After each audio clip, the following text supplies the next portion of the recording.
Lizzie. Today I'm going to talk about memory loss in bipolar disorder. Over the past year, I've developed a lot of workarounds to organize and remember my life better, and I wanted to share all of them with you. Number one, so this has been the most life-changing.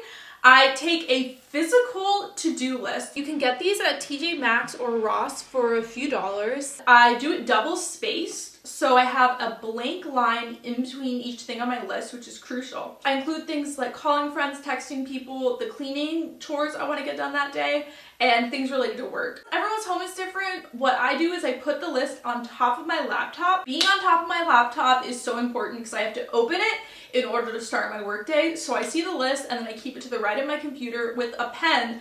And then when I'm done doing a task, I really mark it off really strongly, and that helps me notice the other things on the list. Number two, take a lot of photos. What I found is if I see several photos from a period of time, a lot of times that brings the memory back. Sometimes it doesn't. What I have started doing is just taking photos all throughout the day of just the randomest things and then being able to look back on them. And then I remember my life better. And these are not just photos you want to post online. Photos of me in my apartment, me and my husband, what I'm eating, when I'm taking a walk, when I'm on my job. I just take photos of random parts of my life, and it really, really helps. Number three is I have alarms on my phone that I set the night before to do certain tasks. So I'll have an alarm, answer emails from this email address, make this food, take your meds, post on TikTok, post on Instagram. I have alarms going off all throughout the day with different labels, and this is actually even better than the to-do list. And I tried different calendar apps to remind me to do tasks, and they did not work because I wouldn't be around my phone enough, but the alarm is so loud and so annoying, so it works. Number four is to keep a journal. I journaled so much when I was in college and high school, and in college I have those memory lapses from being in a depression episode, and when I read my journal of everything going on in my life at the time, it brings things back, just like how I was talking about with taking photos of your life. If I think back on a certain time or my friend references it, a lot of times I won't remember. But if I read a journal entry or see a photo, that will click and it'll bring the memory back. So I really recommend journaling. Number five is how I remember to do my natural family planning fertility awareness method.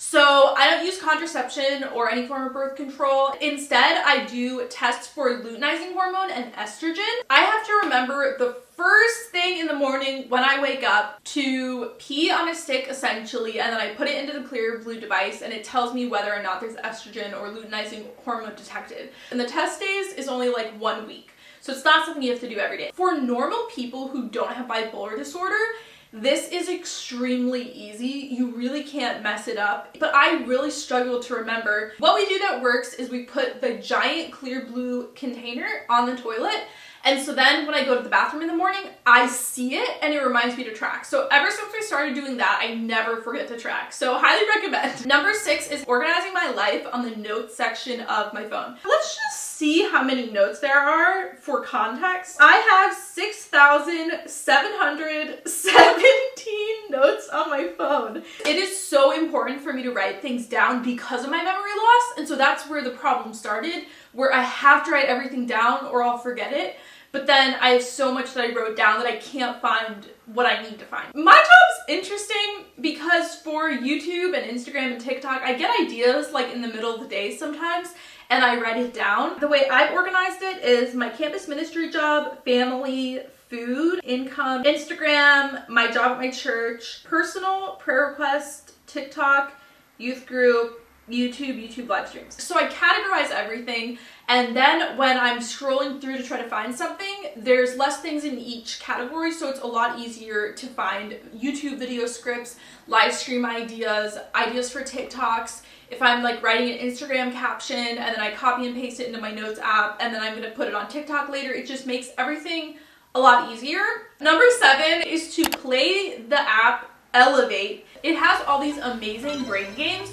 So it has grammar, reading comprehension, mathematics, science, history. It's basically like school, but it has these really fun games, and the graphics and sounds and everything just make it really fun. And they personalize a workout for you every day. It's super simple to do, and then if you want to add on other games just to do even more elevate, that's an option. And I do it at the gym sometimes because in between each set, I'll set a timer for 1 minute. Each elevate game is about 1 minute, so I'll play an elevate game in between each set when I'm at the gym, which works really well.